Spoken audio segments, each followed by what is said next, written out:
Yep, we're live. Hey, aloha, Charlie. How are you, bro?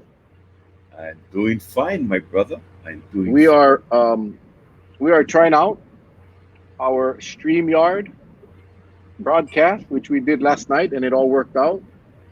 And I'm checking to see if we are live on Facebook. And I am trying to find. I don't see it on my feed. Yep, it's not on your feed. Okay, and I wonder why it's saying I'm live. You are live. Yep, they say they're watching. Oh, So okay. so they're Yep. watching. Yeah. So we're on. Why is it not showing on mine? That's kind of So interesting.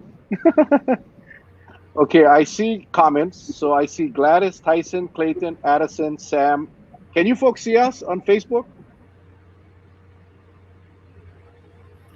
yeah, and just ask them what page they Yeah, see. live on Facebook. So, yep, you are live. Okay, well, that's incredible. And I cannot see it on mine.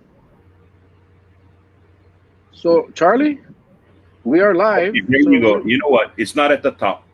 It's all the way at the bottom. Just keep on scrolling. Keep on scrolling down. oh, You know there it you. is. There There you it go. is. There it It does. is. Yeah. Okay. Thank you, gang. Oh, there it is. Okay, share. Yep. Start a watch party. Boom. Okay, we are in. We are live. Thank you, everybody. We are live on Facebook using StreamYard, and I got to tell you, it's been a stressful day for many reasons. The biggest stress today, honestly, Charlie, was hoping that this would work tonight. Yes. I'll be honest, man. I dreaded. I got Sarah. We got Sarah on tonight. She's standing by right now, and we tested it this morning. Unfortunately, I wasn't at my computer when she was able to connect. She said she was able to connect. And Yes. then we started off the show and she was having a little issues. But anyway, she is on. I see her right now in the waiting room and I am excited for tonight. We did have some issues for the day, Charles. We have about 5 minutes before we bring Yes. Sarah in. You wanna recap the day's Sure. activities as it relates to COVID? Sure. Well, first of all, welcome everyone. On behalf of Charlie, Iona, and Mel, I'd like to say hi there. We are in for a treat. But what happened today? There were some questions. Hey, Uncle Charlie, where did you get that message about what the governor said? Well, I guess the governor today doubled down on his plight to take care of his department heads. So first there was the live Supreme Court questioning of Department of Public Safety Director Nolan Espinda, and didn't look good. Didn't look good. Then there was the a news press conference by Tulsi Gabbard, who, by the way, Mel, I understand you got a hold of her, or she got a hold of you, or something like that, right? Yeah, I contacted her this morning, right after the press conference. I don't know if you saw that, but basically, what she did in a very few short minutes that we have, she had a press conference. She had on herself. She had another doctor. She had Dr. Miskovich, and she had on the whistleblower that came forward, that got immunity from the Attorney General's office. And if you didn't see it, go to Tulsi's page. I shared it. It's on my page, but go watch it. It's about an hour long. But basically, what they did was they exposed the lies of the Department of Health. Yep. They exposed the constant lies over the last few months, and this came from a whistleblower who worked. And if you watch it and you focus on her testimony, you can see that she's obviously affected by emotionally affected by what happened, and you got to watch it. But anyway, I got in touch with Tulsi. As she stated today, they are seeking congressional action. An announcement should be coming out next week, and she will be on our show next week to share with us what Congress is planning to do. So that will be an amazing show next week. Dr. Miskovich, who I saw a side of Miskovich that I did not see, he finally couldn't take it. He has been on the front line since day one. He went up there, and again, I'm not going to steal anybody's thunder. You all go watch the press conference if you haven't already. And so Dr. Miskovich, I called him as well, and I asked him to join us tomorrow night. I wanted him to recap what he knows and what he has done. He's basically has had enough, and he's concerned that if we don't change the direction of this state, more people will die. So he will be on tomorrow night. Tulsi will be on next week. Um, and that just started the whole day off. And then you had the thing with Ron Kochi and the governor blasting the Senate committee for going there. He said it was unprofessional and they violated rules, so forth. Ron Kochi, Senate president, came back, defended his senators, and said, "Hey, we went on the invitation of Park. She escorted us there. There were violations. They weren't wearing masks. They weren't doing social distancing. So the cannons have been fired." Now, I say that because that's what happened. We all know and realize that in order for us to get through this, we're going to all have to work together. And I think it's a good start that they replaced Sarah Park and Anderson as far as contact tracing. But we got to do more than that, and we got to take action. Watch Tulsi's press conference. Listen to the whistleblower. Well, let's make sure that everybody listen very, very carefully. What Mel is saying, we got to take it upon ourselves to be safe, okay? Because it seems pretty darn clear that right now upper management will not do that based on what we've experienced so far. So what we've been preaching for this last, how many months now? 4 months? Social 5. distancing, 5 months, social distancing, wearing your mask and all that. Continue to do it because that's our only savior right now. That's our only savior. More now than ever. Yep. Seriously. Cluster just popped up, Maui Memorial. We know about the jails. We got a couple of individual cases here on Kauai that's possibly going to spread. So come on, guys, we got to do what we got to do. No complaint about lockdowns and no complaint. We got to do what we got to do. And that's just simply now. Right now, hit the share button. Share this because I want everybody in the world to see Sarah's testimony, to see what she's gone through, especially those of you out there that believe this is nothing, that this is a flu, that this is minor. Tonight is the night for you to share this thing with everybody you know. Put it on your page, and let's get this word out. Because and I tell you, it's I don't know the whole story, but I know that it's going to be an emotional night, and we're going to get this word out. So please, everybody, share this right now. Yep. And without further ado, I'm going to bring in Adu. You know, I just everybody tonight after the show, I'll remind you guys later, but send a thank you email to Senator Kochi, and if you and ask him to pass on your appreciation to the Senate COVID committee because they deserve it. Okay. All right. Oh man, that was quick. Jeez, that was quick. Hi everybody. There we go. Aloha, Sarah. How are you, Sarah? Just sorry. Sort of still emotional from earlier. Finding out the news that a family member in South Carolina has tested positive for COVID. So I'm a little emotional, but I still want to be here and share my story. So, okay, Sarah, real quick. Sarah. We brought her on early, and I asked her. She gave us the news that one of her family members just tested positive on the mainland, and I asked her if she wanted to. It was okay if we could. I didn't want to postpone this. I was hoping she would say, "No, let's go on," and she did. So, Sarah, we are blessed and honored and thankful to have you here. Charlie made the connection. Thank you, Charlie. Charlie, I'll let you go ahead and do the introduction of this fine, brave, courageous woman. Yeah. Well, ladies and gentlemen, this individual, I first observed her on a news feed of her plight, that she had gotten COVID and some of the problems. And the part that caught me was right. I get emotional because I saw it firsthand when she basically said goodbye to her family because she thought she was going to die. And it was so impactful. I told Mel, I said, Mel, we got to get her on because if anybody can help us send a message out, let's bring her on. And I was contacted by Leah Custer. And Leah helped me in acquiring the um, the contact with Sarah. So, Thank you, ladies, Leah. ladies and gentlemen, please welcome Sarah. Is that Bowles or Bolles? Bolles, yeah, Bolles. Bolles. Yeah. Okay, and she's ready to tell her story. And it's all yours now, Sarah. And if you got to take some time out, then Mel and I will jump in with some questions. Okay? Okay. Well, thank you guys for tuning in and being a part of uh, this show and the opportunity for me to tell my story. Um, so, early on during the pandemic, which was during February, I received the news that there was this virus called the COVID-19, which it was unbeknownst to me whether or not if it was a flu. I wasn't aware of what it really was until I started seeing cases rise.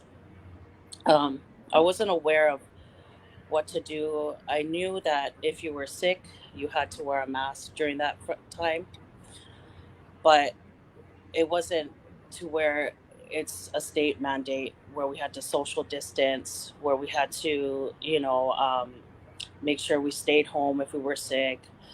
So during that time in February, I was, going about my business, doing what I had to do, um, running errands, going out, social gathering here and there, and I'm not quite sure where I possibly had contracted the virus to begin with. I think it may have been somewhere in Waikiki around where all the tourists is, but that didn't matter. Ultimately, I got the virus, right? So my early symptoms were in March. March, I believe it was March 23rd, where I started to experience headaches. And then during that time, I was still shopping, going to, like places. And, I was wearing a mask because I knew if I possibly could be sick, I'm going to wear a mask. Yeah. Um, as I went out and about, one day I had a fever, and the fever started off as 101, I believe, 101. And already I have underlying health issues. I'm diabetic, and I do have asthma. And My asthma was acting up. I had a lot of coughing. Then my fever reached to 104.6, and that's Ooh. when I said, "Hey, I gotta go get this COVID test because there's a possibility that I may have this virus." So I went to go get tested at Kaiser Honolulu Medical Center. During that time, it took 5 days for results to come back. Within those 5 days waiting, I um, got the result for my respiratory, which came back negative, which till this day I still understand why. But because I had pneumonia, I developed pneumonia. Um, Within 3 days, I just remember I was at my house talking to my friend, and I just started to feel, as I got up, a lightness, lightheaded. Sorry, I couldn't breathe. Um, and I told my friend, I gotta call 911 because I can't breathe. Um, I was so scared because I was worried about my daughter. Thank goodness she was upstairs with her grandma because I would not want her to see what I went through. Um, Paramedics came. Thank you, AMR. Response for coming so quickly. They came in within 2 to 3, or I think 4 or 5 minutes, really fast. I packed my stuff really quickly. As I exited out of my house, they asked me, "You think you can walk down the stairs?" Or, I was like, me, I'm a fighter. I'm going to try. Yeah. So I tried to walk down the stairs. I couldn't do it. Um, while I was On my way to the hospital, the the paramedics came. The paramedics were talking to me, and they were saying you're really required. Your breathing is really bad. It's requiring most of all the oxygen that we're providing you, and they were just asking me what other symptoms was I having. I just couldn't breathe. I didn't think about anything else. Within 5 minutes, I was in the hospital speaking to the ICU nurse, and then they told all I keep hearing was doctors. What I remember was doctors being around me, saying, uh, "We gotta sedate you," and I'm like, "Wait, what? You gotta sed? That means I'm gonna be in a coma, you know?" The lady tried to calm me down because I thought right there I wasn't gonna live. I thought that I was not gonna be here anymore. Um, I thought that was the last time I was gonna see my family, my daughter. Sorry.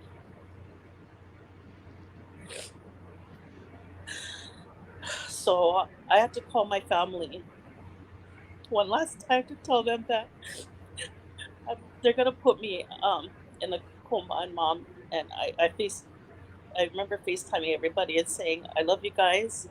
Um, I'm not sure if I'm gonna make it, but I just want you to just hold on to your faith and pray that I can make this through because I want to come and I want to come back home." Yeah. So I was so scared. Um, I just, but you know what? As I was sitting there, I looked up to God and I prayed and I said, "Jesus, if this is my time to go, I'm accepting." That's the first time I've ever accepted death, was when I prayed to Jesus and said, "Jesus, if this is my time, please, um, I'll accept my faith." Okay. So I felt this sense of like calmness afterwards. And then I see the doctor coming in, and they're so nice. All the ICU doctors at Moana Hospital, oh, they were so comforting. Moana Kaiser Permanente. They held my hand. They said, "Sarah, okay, you're gonna go into a deep slumber now, okay?" And after that, I couldn't remember anything. Hmm. All I could remember was the dreams I had here and there. It was good dreams about my family. There were some that were like undescribable, but as I woke up, oh, I was in a state of shock because I was thinking I was in 1998. Doctors were telling me, "Sarah, what day is it today?" I said, "I don't know. I think it's 1998."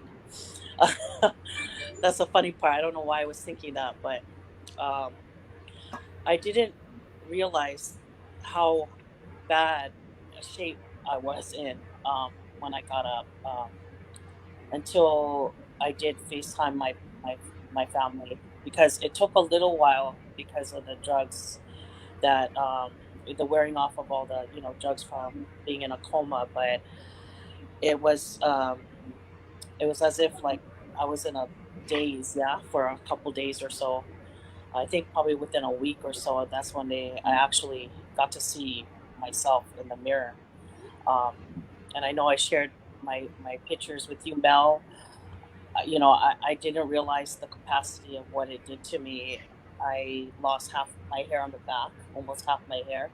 Wearing extensions now, thanks to my friend who put them in. I lost some of my hair, um, and I woke up and I saw my eyes just bloodshot red. I was like telling the doctors, "Hey," when I was talking to after I talked to my family, because they were in shock. They were in shock by how I looked. I had a feeding tube in my nose that helped me stay nourished, and IV to help me, be hydrated. Throughout the whole time, my diabetes was just so out of control.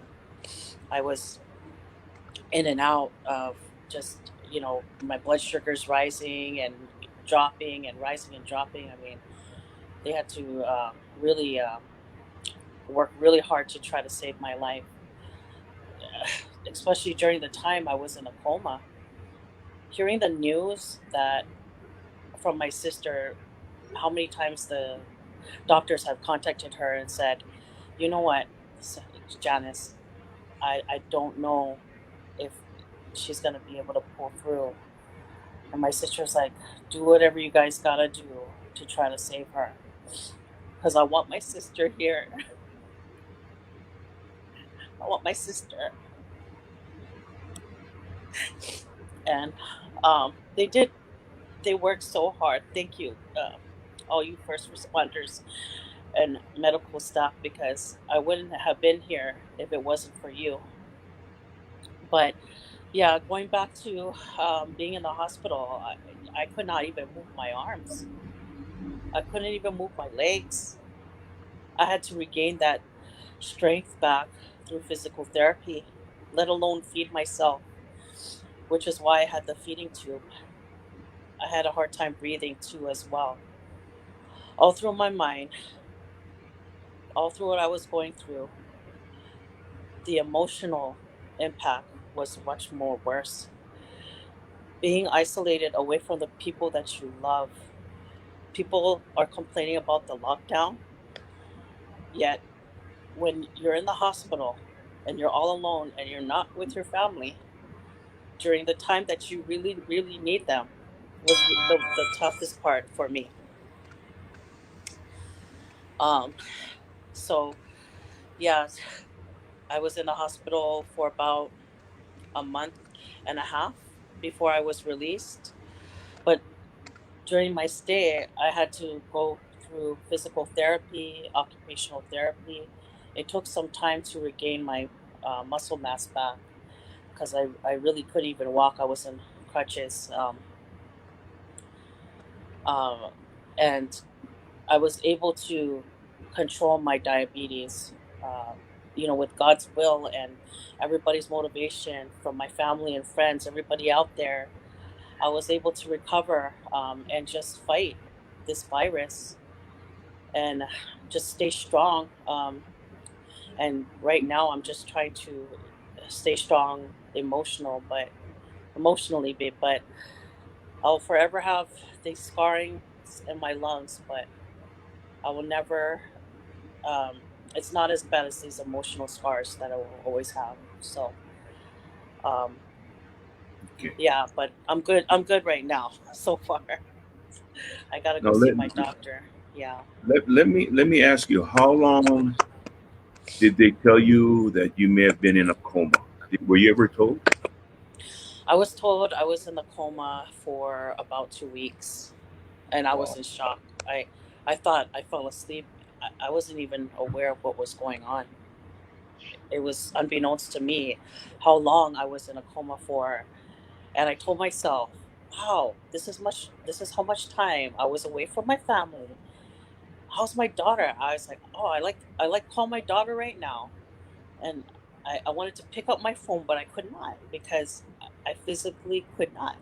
I just thought about her the whole time in the hospital, and I was so worried. But then I prayed and I went back to Jesus, and Jesus told me, "You know what? She is fine right now, Sarah. She's with your auntie. She's with your family. She'll be fine." So that I just kept repeating that back to myself. Yeah. So it was about 2 weeks I was in a coma.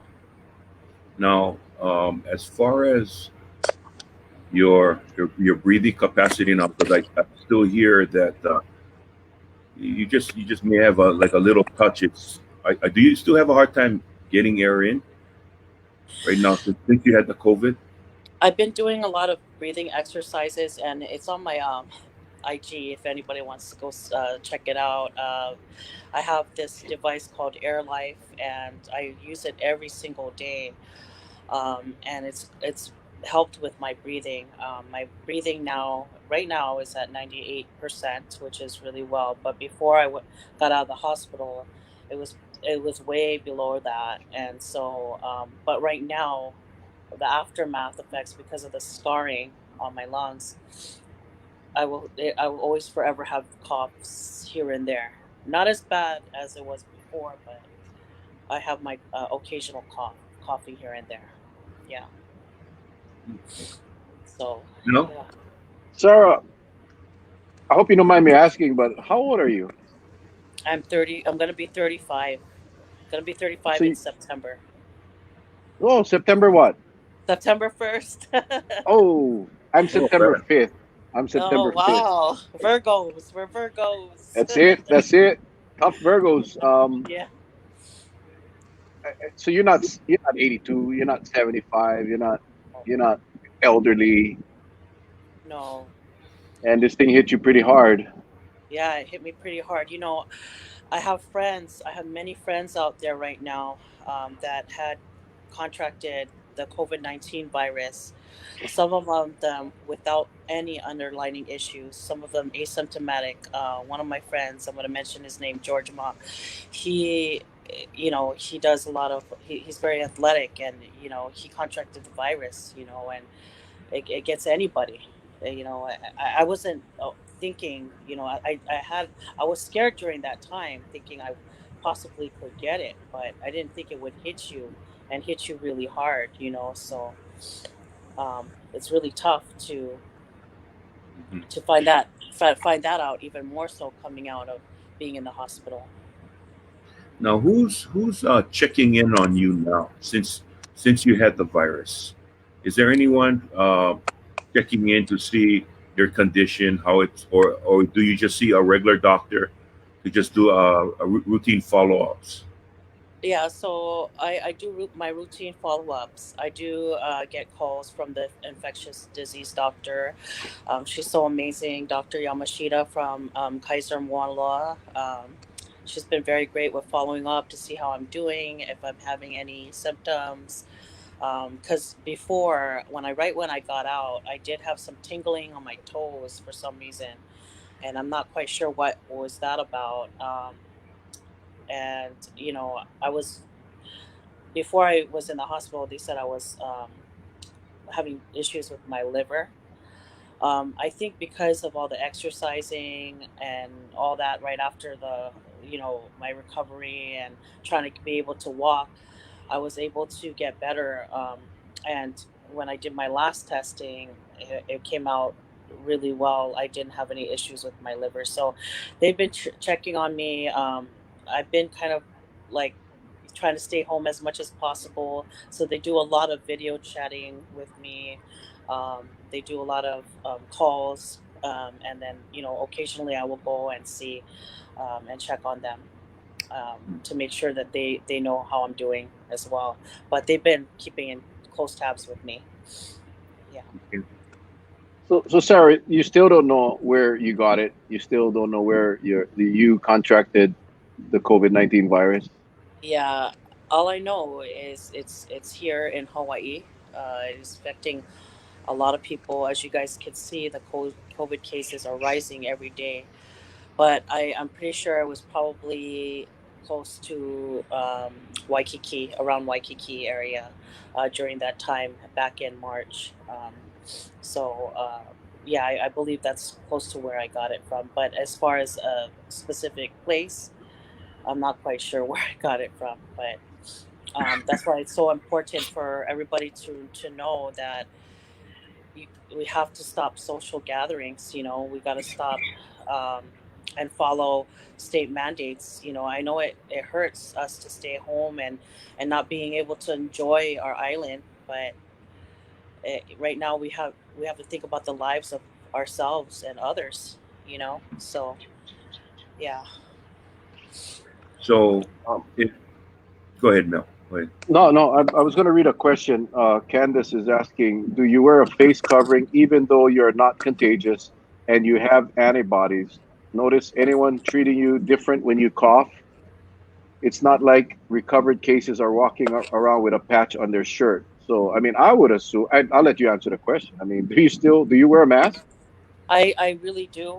Matter of fact, I wear double masks. So I have my cloth mask I wear right here, and then I wear another one. Although I'm not contagious, and I may be the safest person because I have antibodies. But I'm just gonna let you know, having antibodies to what I learned in the hospital is that you still can possibly get it, yeah, or still could possibly spread it. So, being that you had the virus, now that I'm negative, I know that I'm negative. I know I can't spread it, but still, regardless of anything, I wear the mask not just for myself. I do it for others. Yeah, to protect everybody, protect our keikis, protect our kapuna, everybody out there. I wouldn't want to take the chance. Having anybody get exposed, I would not want them to relive what I went through. Now, I hope you that know, some answers your question.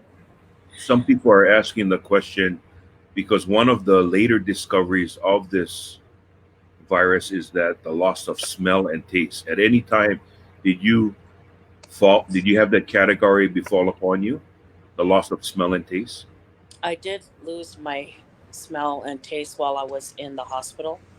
Um, when I first, so after, I'm a fighter. Okay, so when I was in the hospital, I was telling the lady, "Hey, you got to get this feeding tube out of my nose because I know I can eat." Yeah, she's like, "Sarah, you gotta be able to take in the nutrients. We gotta see that you're gonna be able to do it." So I told her to take it out, and they were able to take it out. And the first time I tried food, I couldn't taste anything. Um, I remember I ordered, loco moco, and I was so mad because I was like, all this time I have this feeding tube down my throat and I can't even taste, and I want to try food and I cannot even try taste the food that I love. So yeah, that was hard, and you got to smell your food. So I didn't, I wasn't able to smell or, taste food during that time. But now, maybe a little bit after I got out of the hospital, I started to realize, hey, as I was cooking, I'm good, everything's good. I can smell something, you know, I can definitely taste food. Oh, I was so excited that day. Now, is Yeah. no one. I mean, obviously, you were in the hospital. You obviously isolated from people for a while. But did anyone else that you came in contact with uh, contract the virus? I'm not And family members or friends Oh, or okay. So yeah, I was so afraid that my daughter and because I was always in close contact with my best friend Sean, and my daughter Amaya, and my auntie, and my uncle, who all live in the same house except for my best friend. But those are the main people I was always in contact with. I was so afraid that I may have exposed them, and not just them, the many places I've went, during that time. I used to work at the Pearl Harbor Navy Exchange. I Within that week, I knew I went down there to say aloha to everybody that I used to work with, and so I was afraid for their safety and their health, and I was afraid for everybody else. I had to just really dig in to try to find out, hey, where did I last go, and who who did I last see, and I worked with you know the infectious disease doctor and everybody, um, with trying to trace all these people. It's so tough to try to get in touch with all these people and encourage them to get tested. But yeah, they didn't get tested, which I thought that they would.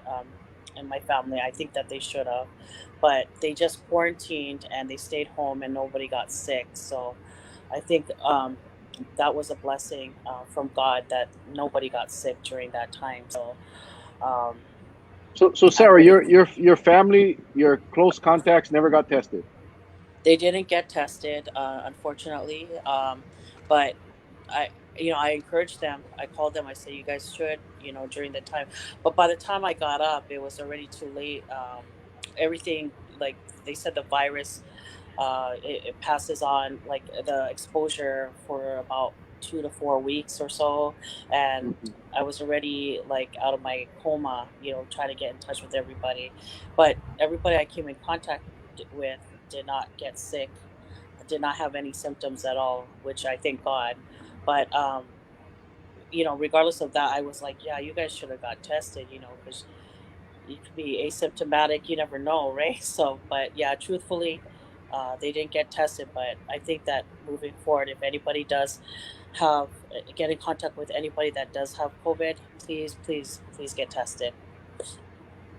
Yeah, Now, I was just asking because it would seem that from when you tested positive, I know I'm sorry, I know you gave the timeline earlier, but I think I was just caught in the emotion. Hmm. So you tested positive. When was that again? Mark. I tested positive in around March 26th, and I got out of my coma around April. I think like April 7th. I But you can't remember. got you got sick. You got sick shortly after testing positive. Yeah, but they mentioned that there's a time frame between a week before the virus and between the virus and after. So not quite sure as to when like during that timeline when I came out of being in the coma, that if that was going to affect how long it would affect everybody else that was in there that I came in close contact with. So um, during the time I was in the hospital, while I was in my coma, nobody got sick until after I got out of the coma, and until I came home, nobody got sick. So that was probably within a month. So I'm very thankful that they did not get sick. But I would have much felt more better if everybody did get tested. Yeah. I think now the standard practice is, at least from what I know, that and of course we're now in August. That was Yes. kind of the early phases of the Yeah, that's the early of the phases. Everybody was yeah. all, I don't know what we should do, if we should treat it like, honestly, everybody was treating it like the flu, because it came, the virus didn't hit Hawaii right away, right? It was all in the mainland, and which is part of what I was going to get at earlier. Was the reason why I no longer work at my job was because I was supposed to move to Seattle in February, during February time, but Seattle's cases were so high that I was so scared that I told my auntie, I said, I think it's best that I stay here, and because Hawaii's safe right now. Unbeknownst to me, I didn't think that it would hit Hawaii so fast, and then I was probably one of the few that were tested positive during the beginning. I think I was the 19th person that was infected with COVID-19 during that time. You're patient 19. I think so. I think I was patient 19. Yeah, COVID-19. 19. Sarah, is there any have you been diagnosed with any long term effects after you came out? Oh, You- um, I've already had anxiety and depression. Yeah, I I I am battling with PTSD right now because I'm like I'm always hit in the face with what I went through every single day because the pandemic is still going on. Yeah, until this is all over, I would say I can move on. But right now, it's been really tough for me to try to overcome um, the what we're going through right now. And you know, I God bless everybody out there because we are all going through this together. So it's not just about myself; it's about everybody else too. So emotionally, right now, that's going to be a long-term effect for me. I will never forget this moment and what I've been through with the COVID. I'll never forget it, especially because I was near death, and I'm very fortunate because there are people out there that have passed away, and that hits home. That hurts much more, and I think about that every day. But what about Yeah, any physical? physical. I definitely got to lose some weight. I gained so well. I lost weight. I lost 70 pounds when I was in the hospital because of the feeding tubes, but I gained some of that weight back. So I definitely got to work on, trying to lose weight and stay healthy again. Um, but I can never run anymore. I tried to do that a couple weeks ago with my daughter. There was no way. um, but yeah, physically, I have to take it easy. I used to have a cane. I brought my cane with me. It's right here. Got my cane. Um, I still keep that just in case I get really tired, and I really need to use it. But yeah, that's probably going to be some long term um, physical. My mobility might be a little bit. I might have issues with that, but I'm slowly just starting to work on that. Yeah. Your lung capacity, have you? I mean, I'm assuming it's probably not back to normal. Oh, Um, definitely. because of you said you have some scarring in the lungs that will be with you forever. Yeah, and every unfortunately they told me this too, and I cried because they said unfortunately that can't be fixed. I mean, with every COVID patient, they all have scarring right after because of the amount of stress that your body goes through, and your lungs, the amount of stress your lungs go through.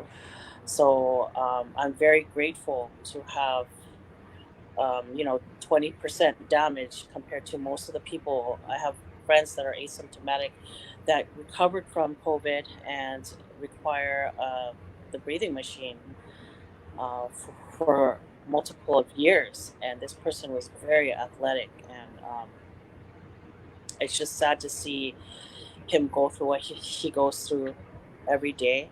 Um, it hits everybody differently. Doesn't matter what race, what color, what age, everything. Um, it just hits you in every kind of way. So So So yeah, to think 20%, you're saying that so 80% will be the best your lungs will ever get from this point going forward. yeah, probably about Wow. 80%. Yeah, yeah. Wow. so Sarah, But I have what some would you? people that just need that. They'll go ahead. Sorry. No, no, this is your show, girl. This is your show. I mean, and we Yeah. will get to the PowerPoint later. But what would you say to those people out there that keep saying that COVID is just like the flu? Um, I want to say they have to get educated with the COVID-19 virus because it's not just the flu. I also want to pray for them and um, let them know that, hey, look around, look what's happening right now. All of our cases that are rising. I am a victim. I'm a COVID survivor. I'm telling you this, that you need to follow our state mandates and believe that it is true. Think about the others. Think about everybody else's lives that you are saving when you're wearing a mask and you're social distancing and you're staying home when you're sick. Staying home and not that means no social gatherings and so forth. It just means a lot. Put it in that perspective that when you're thinking about others, not just yourself. And I can't say that much more enough. And that's one of the things that the lessons that I've learned throughout my whole experience. Yeah. Now, Sarah, oh, I'm sorry, Charlie. Go ahead. no. Go ahead, Mel. I was just gonna again, if I cross that line, just let me know, Sarah. I just want to use Okay. you as a resource because there's so many people that'll see this video. Oh Um, yeah. every day you're at home, you see 200 cases, 300 cases, 200 cases. You see people, losing their life. How does that make you feel? Obviously, we all praise God for allowing you to live, and you know why he did that, right? He did that so Yeah. that you can share this message. But how do you Yeah. feel as a survivor when you see these numbers and you see these gatherings and you see, how do you feel? I feel like we've neglected what was important in our islands in Oahu is the aloha spirit that we have. We neglected to we neglected, you know, each other. And I just get overwhelmed and I start to cry sometimes, especially a couple days ago with the 355 cases and now today 233 cases. It upsets me. But then, I think to myself, this is the reason why I'm out here, to spread the awareness. And I'm hoping and I'm praying that the more I share my story, that it will change the mind of others, to make them feel, hey, this is real. Sarah went through it. She was at near death. She almost died, and she's our living testimony, for everybody to understand that this is real. It does upset me a lot, but I continue to pray for those, and I'll tell you that those people out there that don't believe that it's real, um, please, you know, reach out and just think about others, and just wear the mask, social distance, and stay home when you're sick. Think about your loved ones. Think about your keikis, all your kapunas, everybody's out that's out there. Imagine, put yourself in their shoes. You don't want them to get it. Just regardless of whatever you think it is, something's out there. It's a virus, and we just need to contain it. We need to stop the spread. No, Sarah, there's a question asked, and I don't know what this person meant, but when you said, and I don't want to mention this person's name, but I'm reading off of the thread. Okay. Okay, so basically the person is asking if you took all the precautions. Now, this started when COVID was relatively in its infant stage in Hawaii, correct? You being patient Mm-hmm. number 19. Yeah. So, well, were you wearing a mask at the time? I mean, but it wasn't like you, you were alarmed or anything, because it was just relatively new to Hawaii. Exactly. So, I okay, I only wore the mask because, if I was sick, and I did wear the mask as I was out there, when I knew and I felt that I was sick, and I once I felt that I was sick, I was already, when you're sick, you're thinking, when you get the flu, you don't like be around all your family members, yeah. So immediately I told my daughter to go upstairs, stay with my auntie while I'm sick, and I completely, until I got better, that's when I was going to be like, okay, yeah. And I prayed that, I heard about the COVID-19 going around, that, I prayed that it wasn't going to happen to me, so yes, I did. I was wearing a mask when I was sick, um, but I wasn't wearing it to the extent of how we are wearing it, and we need to wear it right now. Yeah. okay, Hope that answered the question. yeah. Okay. Um, as far as, again, I just got to ask because I just want to know the financial impact, the financial implications of this virus on patients. Spending that much time in the hospital with all that ICU and all of that treatment that you had. How does insurance? I mean, is that become a financial burden for you as well? It becomes a financial burden, for myself, and I does come a financial burden for my other friends as well. I mean, I have a friend that's been in the hospital that was in the hospital for so long. Um, it's going to require millions of dollars to for him to be covered and everything. So yes, it has been a financial burden. I especially, I'm unemployed. You know, I had I had no choice to, during the time, to, because of my me going to Seattle. I didn't think like, oh, there was going to be a virus going on during that time. So now I don't have a job. Yeah, it's caused a lot of financial burden upon myself now. Now that I don't have a job, and you know how it is with unemployment. The unemployment agency, it's hard to get in contact with them. Um, I've even turned in medical doctor's notes stating that I'm unable to go back to work until September.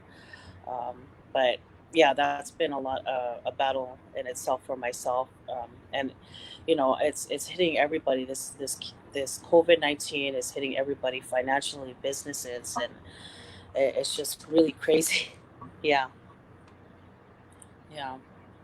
Well, I just want you to know that I know you cannot see the comments, but we can, and there's a lot. You Yeah, I got a was lot like, of friends oh, on this. I was about to ask you. I was like, how come I cannot see the comments? Yeah, I don't know why. Oh, because you're on your Aloha, phone everybody, though. probably.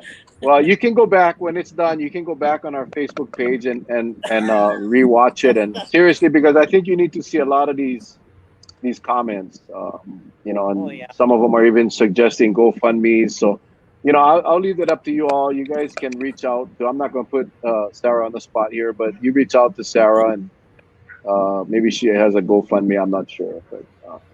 yeah, What a blessing! What a blessing, Sarah. I mean, there's going to be thousands of people that see this, and I got to tell you that everyone is appreciative of you being here. I think one of the questions that I see keep coming up regarding the mask was prior to you getting sick, were you wearing a mask? Were prior you to me using? getting Yeah, sick. when they, I think you said that we weren't at that stage at the point. There was no Yeah, requirements or anything like that back then. It was early on in the virus. I'm very I'm the type of girl that's very like I try to be sanitized. So I was always carrying a hand sanitizer with me. As far as the mask goes, yes. When I was sick, I was wearing the mask. Prior to this pandemic, I did. Even when I went into busy, like I used to take the bus here and there. If I took the bus or I was in a crowded area, I definitely did wear the mask. When I was working, I didn't wear the mask because it was before the pandemic, and yes, I dealt with millions of a lot of people. I mean, in my line of work of what I was doing. I was a front end operations manager at the NEX, and I mean, I dealt with a lot of people, and so I wasn't wearing a mask during that back then. But that was before the whole pandemic. The blow up, But yeah. as NEX, yeah, that's the Navy Exchange, right? You worked at the Navy Navy Exchange, Exchange. yeah, yeah. I worked with Leah. Yeah. Leah Custer is Oh, my okay. what worked with me. Yeah, Oh, yeah. got it, got it, got it. That's how we made connections. How she knows me. Hi, Leah. Hi, everybody that's watching. I can't see, but aloha and thank you for joining us. What I'm gonna do now, Charlie, if you don't mind, I'm gonna put up the PowerPoint and we can go through the pictures. And if you Okay. could just share with us, Sarah, and hopefully this thing works. I know it worked last night. We're gonna try and work it right now.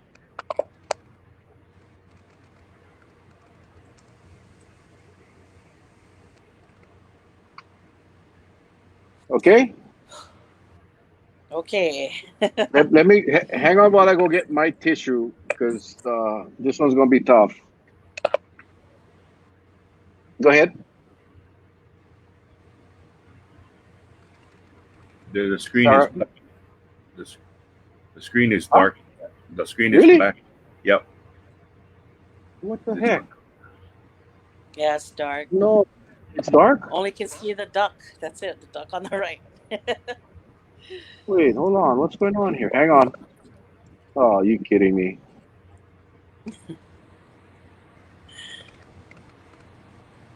We got this. I hope so. I'm seeing it on my screen. yeah. Yeah, it's It's twirling, so I think it's gonna come. Cannot see. You can see it, Charlie. I no. cannot see Charlie. Oh, Yes. you've got to be kidding. Okay, why isn't it? Hang on. Oh my gosh. Well, I knew something was going to go wrong tonight. Okay, it's saying it's sharing my window, but it's not. I'm not sure why. Okay, I apologize. It's Oh, okay. no, it's not. But okay, well, oh, Charlie, you got. Let me. I'm gonna try and see if I can figure this thing out. Well, the other thing I wanted to ask you is Hmm. post COVID. Okay, I know that you've been out of the hospital. How long now? Since May 5th, or Okay. I think it was like around May 5th or so. Yeah. So May, June, July. So almost roughly about 3 months. Yeah. Um, Okay. just been. Your recovery it, and I don't know how to gauge it, but from how active you were before, it seems definitely that your activity has curtailed a lot because of your restrictions, your lung capacity. Do you find yourself when you go out getting tired a lot faster, Yes, or I do get tired a lot faster, but that's been progressing here and there, but it's not as how it was when I used to be very very active. yeah, Before COVID, I was severely overweight, um, but before I was overweight, there was a time in my life where I was very active, and now that I've lost some of that weight, I'm still having issues with trying to continue to, stay active, and the struggle is there even when I'm walking. Um, Sometimes I have to try to really pace myself, and I can't go too long out in the sun, because I start to get these dizzy like headaches, and that's another thing I forgot to mention is I get headaches often here and there because of the heat being out too long can cause heat exposure can cause headaches too as well, and I think that was also another thing that changed with me getting the COVID, because before I haven't had any headaches like that before. So yeah, it's been very challenging for me, but I okay. continue to keep pushing progress. Yeah. Now, what has been? Were you told your regiment when you're in the recovery phase in the hospital? What was administered to you? Did they share with you the type of drugs, the treatment? Yes, they did share the drugs that were administered during the time I was in my coma. And they did tell me uh, what how much insulin they had to put in. They had to put a lot of insulin to keep because my body was in a lot of shock, um, and my diabetes was going up and down. Yeah, so they did tell me what Hmm. medications and everything that they had to administer to me. Okay. Now, they said with COVID patients, there's this, I don't want to say it's a phenomenon, but they're discovering now the amount of uh, damage to the heart, the walls of the heart. Yeah. Have you have you experienced anything like that, or any cardiologists talk to you about what possible damage could occur down the line, or they say pretty much your heart did not get affected while you were battling the COVID?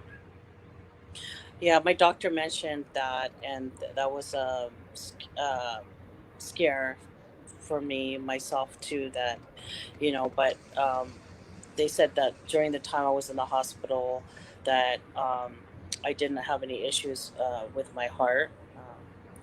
They also mentioned that with all the testing that I'm doing and follow-ups, that they're going to continue to monitor that along with my blood sugar levels and my overall health, basically, Hmm. with all my testing that I need to get done. Yeah. Okay. Yeah. Okay, I tried a different angle on this, so hang on. I'm not Let's gonna try the lose to different this. angles. We're I not gonna cannot lose to this. So hang on. not lose. There you go. No, that's not it. Okay. Hang on. Okay. No, that's not it. Okay. How's it We're going? gonna go this way here. I got it. I got it. I got it. I got it. Okay, here we go. Okay. Ready? Yeah. Okay. Can you see that? Yeah. Yep. Okay. Oh, okay. Um, that's my brother Wally on the left. My sister Gemma on the right, crying. My sister, she's hiding with her dog, Lucky. My mom on the bottom, my mom Sally. My sister Janice is on the one with the dog, and the bottom is my mom Sally. That is me with my breathing tube, my feeding tube in my nose. That was the first time I was able to see my family via Facebook Messenger um, while I was in the hospital, and that's the first time I seen the impact that it has caused me um, to look and physically look like I didn't. I had no idea I looked like that. So oh, every time I see it, I'm just so thankful to be here. Um, yeah, it was a really tough time because my family was telling me, Sarah, you got this. You can fight this. You can make it through. You got this. My sister's like, I love you so much. I thought about you every single time, and my mom, and they thought about me every single time I was in the hospital, and they said that we're praying for you. God is going to push you through this. You got to continue to fight. You got to fight. You got to fight this virus, Sarah. Yeah, that was a very emotional moment, and I'm very thankful that I could share that with you guys. But that's me. Um, March, I believe this was like probably in April now because I woke up from my coma. Yeah, probably a week after I woke up from my coma, and um, the day I woke up was the day that Jesus was resurrected, Easter Sunday. I will never forget. And that's next week. The following week after, that's when I did that call with my parents and everybody in my family. Yeah. Sarah, you mentioned it earlier that you know follow the rules for the ones that you love. I mean, the Yeah. picture right here. I mean, if that isn't enough to get people to, this is what this virus does. Look how many victims of the virus. Yeah, it's not. It goes beyond the patient, and you just. Oh, we'll. Okay, what's this one?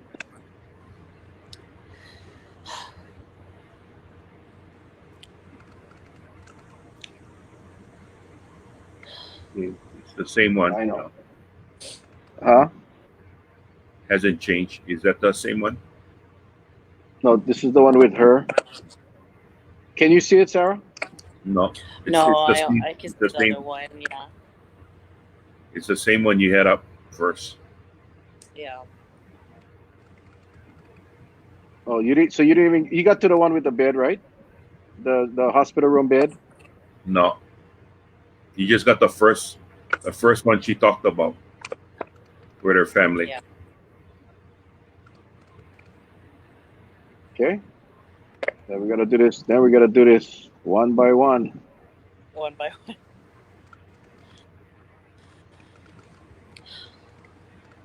Okay, this is the one. You get your. Can you see that one, Oh, Sarah? yeah, I can. Yeah, still had a little bit of, you know, um, the redness in my eyes due to the. So the redness was caused by the ventilator, the pressure, the amount of air that needed to be, the oxygen that needed to be pumped into my lungs, and while I was in a coma, that caused that my eyes to go bloodshot red. So I took that picture because that was the first time I believe I was able to sit up and dress myself. So I that's the picture that I that's why I took that picture. Yeah, and as you can see, my hair's short. Yeah, but still you can't see the baldness on the back though. Okay.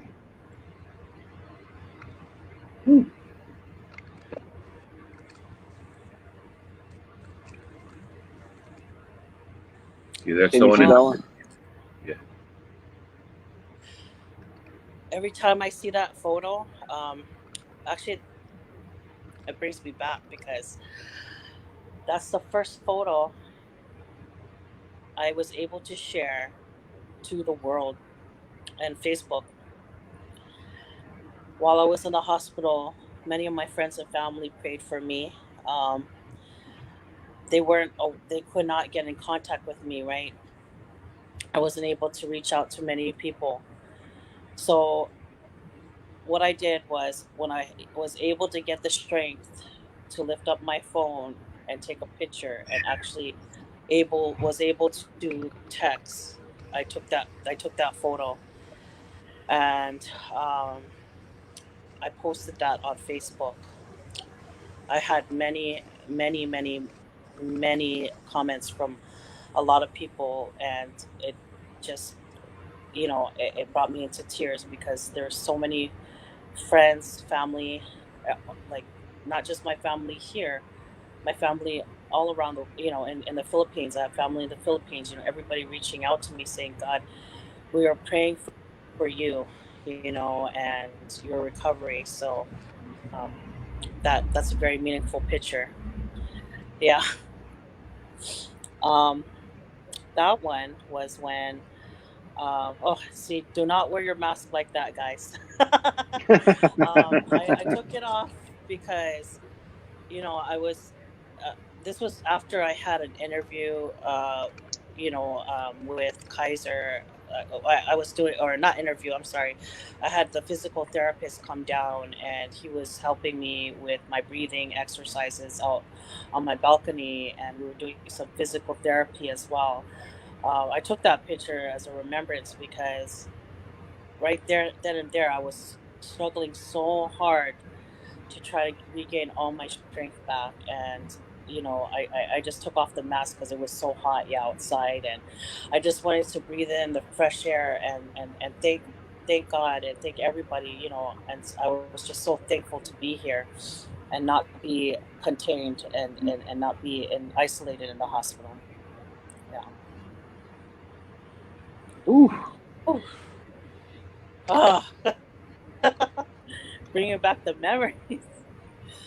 Oh, oh boy. This is Charlie That and was the my first time. investigative Charlie and my investigative skills. We were gonna go dig up all these old pictures of you. So that was the day I was released from the hospital, and that was actually the first time I was able to take a picture for my family of me standing up because I had to use the walker to walk because of my physical my mobility was very limited, and so that was the first picture that I had for that, and that was my first time released out of the hospital. Yeah. There's a question posed. Did and this has been a controversy with many some doctors thinking that to recover a recovery drug, but was it ever told to you if they gave you hydroxychloroquine or not as that part of your was regimen? that was part of it, but I want to tell you guys this: that wasn't the drug that ultimately saved me. I want to say, it took multiple, um, drugs and medication to. It depends on each person and their body and what kind of medications they should take because of my conditions and my underlying issues. So yes, hydrochloroquine. I always Yeah. have a hard time saying it. Um, was the drug that was administered was one of them. I must say. Um, prior to getting COVID, prior to realizing I had COVID, I was prescribed Zithromax. But during the time I was taking Zithromax before I discovered that I had COVID. It didn't it didn't help at all. So um, it really doesn't right now for me with the drugs that are out there. Um, it could vary by person, but yes, answering that question, that was one of the drugs that was administered. Yeah. But you were gonna say that. What do you think? What do you think ultimately saved you? Do you know? Did they tell you? which medication, which regimen proved successful Yes. for you? Which There one? um there was I can never pronounce it correctly. Zimacrorab. I wish I could see the feed because I'm sure Oh yeah, either my sister or somebody would tell me, but or the messages. But it starts with a Z. Um, zithromycin. Zicrom. No, it wasn't that. No. Zicromab or something like that. But Okay. that was the drug that ultimately, and it's hard because they had to ask my sister, if it was okay for me to, for them to administer it, because chances are, if we administer it, there may be some complications due to her, her diabetes. And let me tell you, like I said, with these medications, it all depends on what type of like it's different for everybody. Some people recover from it just by Zithromax, and um, hydrochloroquine. We've had celebrities that have recovered, but it all depends on what type of state you're in, or when I say state, what type of medical state you're in. As Mm. far as what your body is, how well your body is taking the virus. Yeah. All right, what's this one? That's your double mask. Whew, yes. So that's a proper way is to wear your cloth mask, and that I posted that because as I am researching a lot about the mask and you using the mask. That's one of the proper ways if you're wearing a cloth mask to wear an extra mask. If it's not a double layer mask, yeah. So um, I was at the zoo with my daughter. She took that picture, and that's one of the reasons why I wanted to share that was the proper use of a mask. Yeah, Of the double mask. Yeah, yeah. I guess yeah some people we're still almost use the mask with the nose sticking out. Yeah. we're almost done here with the pictures. Okay. Oh, yeah. I just posted that one. That one is the double layer mask I had. But that was the first time I was able to get my hair, and a changing moment in my life because us women, we care so much about our hair. Yeah. So I was telling my friend, "Oh, I'm just gonna be one bald girl for the rest of my life. It's okay. I'll be one bald queen." They're like, "No, sis, no, Sarah. We're gonna fix you." So they put extensions on the back of my hair, and I have thank you David Wong and Sean Michael for doing my hair, and they put the extensions on the back of my hair, and now yeah, I have hair. Yeah. Okay, the last two is my favorite, um, Oh. and it's probably your favorite. Oh yeah. Yeah.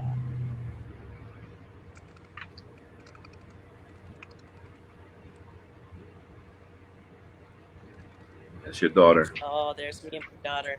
It's the first time we ever really got to go out together.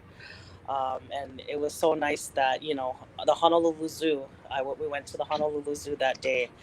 Oh, they're really good with their social distancing and following state guidelines. So we were there, and we had such a great time. We got to see all the it's not as the same as it was before, but we got to see like the monkeys and everything, and um, yeah, that's us with our mask. Yeah. That's my daughter Amaya. She's 13, by the way, everybody. Wow. Alrighty, and this is my absolute favorite. Your absolute favorite. Oh yeah, that's just us, me and her. So this picture just reminds me of how blessed I am to be back home, and I'm so happy because every night my daughter and I we always talk story, and we always hold each other and hug each other. Yeah, And so this was a moment, one of the moments, where I was like super thankful, to say, hey, I got my daughter with me, because being in the hospital, I mean, that's all I thought about was, I miss my baby, I miss my baby, I want to go home, I miss my baby. And right there, that was the moment where I got to like say, hey, I'm here with you, yeah, so Wow. beautiful. Yeah. Wow, what a I mean, we went beyond the 8 o'clock hour. Sarah, thank you so much. I just want to give you an You're opportunity. very First of all, I want welcome, to you thank you. guys. I want to, yeah, I want to thank you just to come forward and share that story. And I think a lot of people, I'm seeing the heart emojis just flooding the screen on the Facebook Live, and just so many people love you and support you and are behind you. But I really want to give you I this love you guys. opportunity to to share what's on your heart with everybody that's watching, as it relates to COVID and how it affected your life, and what advice you can give anybody that's watching. My advice to everybody, and thank you guys all for being a part of, you know, my story, and being able to share my story. I thank you guys for doing that. It means so much. It means the world to me, and God bless all of you guys out there. Everybody that's here, anybody who's watching, even if it's around the world. I just want to say thank you. Thank you to those who are following our state mandates, wearing a mask, social distancing, and um, staying home when you're sick, and avoid social gatherings. I thank you guys for following that, because you guys are thinking about others, and not just yourself. And I can't say that as much. We're all in this together. We've been in this pandemic for over 5 months now, and we all need to come together. I keep saying that as I read the many posts that I see and about COVID. And when I gather it all, that's the main thing. What we need to do is, um, if you're one person that doesn't believe in it, please get educated, with knowing about the virus and how it's being spread, because this is something that's real. It's out there, and it's affecting the lives of many people. Our hospital beds are it's almost at its maximum capacity. Um, and I say this before that, we need our hospital beds for other health conditions too as well. So, if we can contain this spread, and we can we can slow the spread and contain the virus, those hospital beds will be available for those who are in very much in much need for that. And our ventilators, we need our ventilators available for other health issues too. So, but right now, COVID-19, we definitely got to contain it. So I ask that we all come together, here in Oahu, especially, hold hands and share the message. Share the message of thinking about others, and spread the aloha by following our state mandates. Wear your mask, social distance, and stay home if you're sick. I love you guys. And thank you for your support. Oh, Thank and you, another Charlie. one thing I Oh, want to go ahead. mention, sorry. Um, all of our first hand responders, frontline workers, all the our health heroes out there, I want to give you a big mahalo for what you do, continuing to fight and risk your lives for many people. Um, it means a lot to me and the rest of the world that you are saving lives and changing lives. So please don't ever give up. I know it's a rough time, especially right now. Just know that you're in our hearts, and you're in our thoughts, and you will be in our prayers. Thank you. Charlie. Well, Whew. I want to take this opportunity, Sarah. Thank you so much for letting us in and sharing your story with us. It's very hard to fathom unless you know you, you as a person been there, because you've Yeah. been there. We as basically we are all survivors watching what Yeah. can possibly happen to us. So we can do Yeah. one or two things. We can neglect everything that's been told to us and let everything run its course and hopefully outrun this virus, which it seems almost impossible. Or we Yeah. can be akamai and do what we need to do to stop the spread. I shared this little bit of story that my grandchildren, I when I was in the hospital, like I saw a picture with your daughter. I always told my grandchildren, I told my wife, I said, if I ever go back in the hospital because I had open heart surgery, don't you let those kids in here because emotionally it took a toll on them. And I don't ever want to, I mean, I love them so much, but I don't ever want to subject them to that again. And I think what you're sharing with us tonight is an eye opener because Yeah. unless we catch the virus, we will never understand what it is. So we need people like you to tell the story so we can assimilate. Put yourself in your shoes. I mean, I'm telling the viewers right now, put yourself in Sarah's shoes and tell me if you want to go through life like that. I bet you the answer is no. And if the answer is no, then wake up and just do what is right so you don't have to be in that position. So thank you so much, Sarah. I appreciate it from the bottom of my heart. Thank you. Thank you, Charlie.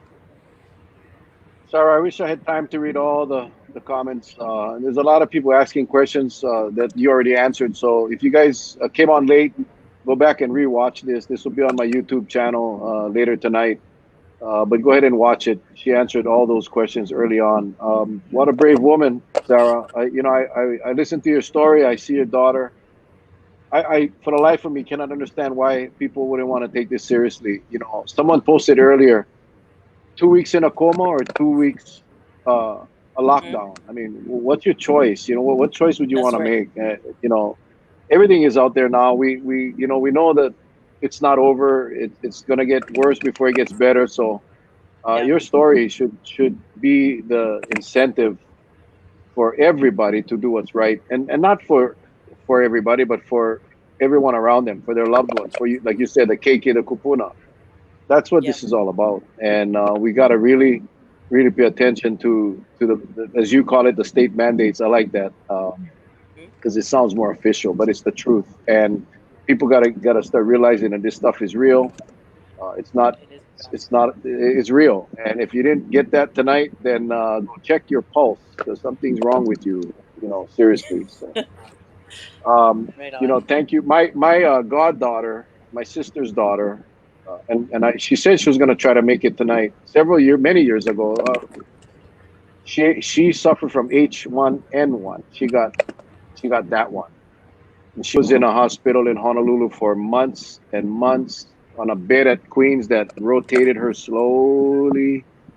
I'm going to ask her to come on one night because she's got a story to tell. Oh, And definitely. and but it's true stories that, like you folks, the survivors, that can help us see the real impacts of this virus. So, from the bottom of our hearts, Sarah, thank you. We wish you well. We continue to pray for you. God didn't let you live for nothing. You're Yeah, serving His purpose now. definitely. You're serving His mission, and we continue to pray for you and your family and everyone else. So God bless you and thank you. You stay safe, and we'll stay in touch as things develop. Okay, We'd love God to have bless you you. back on later. I have All one right. more request, Mel. Uh, Yeah. Go ahead. when we're done, I want you to find out from her. Maybe we can put something out. People want to donate to her. There, I've seen several already. How can they, send some kind of donations to Sarah? And so maybe we'll get a feed up and we'll post it so everybody can, you know, who's been watching this tonight. If you want to donate something to Sarah, by all means, we'll put up an address. So we'll get that from you, Sarah. Thank you, guys. Okay? Thank you. Thank you. Stop. You're making me cry again, man. I know. Geez. Our I viewers, have our my our tissues viewers are over the best in the here. world. Our reviews It's are so our hard. viewers are the best in the world, and they do want to help. I'm not, like I said, Charlie, I'm not gonna put him on the spot, but yes, Yeah. just send me whatever. If you got a GoFundMe, you got a Venmo, you got whatever you want, just message it to me, and we'll put it up, Sarah. We'll put it up and make sure everybody Thank you. gets that. No, thank you, Appreciate thank you. Thank All you. right, everybody, thank you for another amazing night. Tomorrow night we have Dr. Miskovich at 7 o'clock. Please join us, and we'll talk COVID-19 as we always do. Enjoyed the show. God bless you guys. We love you guys all. Take care. God bless. We'll see you guys Bless you tomorrow night. guys. Love you guys. Thank you. Aloha. Aloha.